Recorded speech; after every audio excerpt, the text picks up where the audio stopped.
What we have to do is just stick with it for as long as it takes to make things go the way they should, the way that is right and true and good. So how long will it take with the Starchild? Until we find someone with enough money, curiosity, and courage to join us in making it happen. When we find that person, every human's life will change in ways we can't really imagine right now, but I'm confident, no, I'm certain that those changes will be right and true and good. Next slide. And for any of you that want to know more, this is the intervention and the e-books that you can get, but I'm not really trying to sell you anything. This is just going to be part of the slideshow. But that's it. So you can clap now.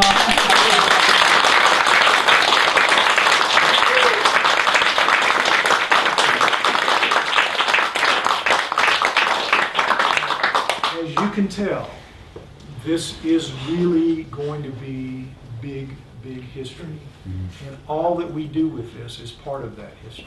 Belinda's part of it, Viv's going to be part of it, others are part of it. But it's weird to live your life knowing that everything you're doing is under a microscope in the future. And everybody's going to look back and try to figure out why you did this, why you did that, what you did right, what you did wrong. It's a weird feeling to live that way when you know it, as we know it.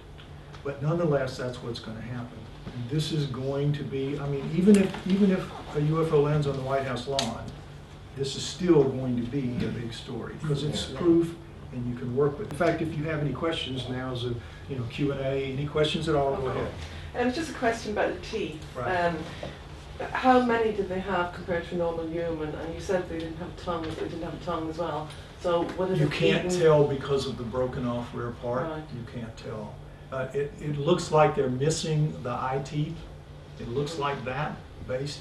So it's going to be a much smaller mouth. There's not enough room in there for 32 teeth. So how could would they have eaten normal food? Yes, they did eat normal food because you can tell from the chipping on the teeth, but also there was an isotope test done that showed that it had isotopes in his body, in its body, that indicated that it had the same kind of isotopes as the female, meaning that it had lived for some time in that area.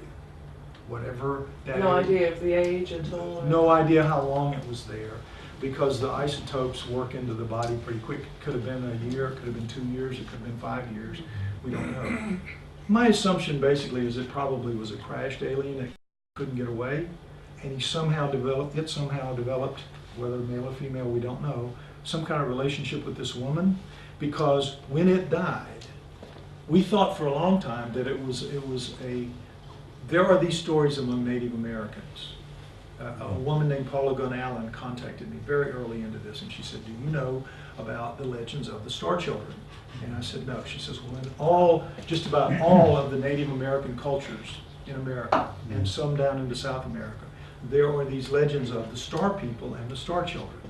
People come out of the stars down to the village, their village, and they pick a woman who is barren, who has no children, nearly always a barren woman, and they will tell the village, this woman is now going to have a child, and it's going to be something we've created, and we are going to come back and pick it up in 5 or 6 or 7 or 8 years. Like fairy tales.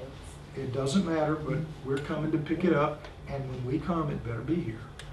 The whole village is taxed with raising this thing up, right?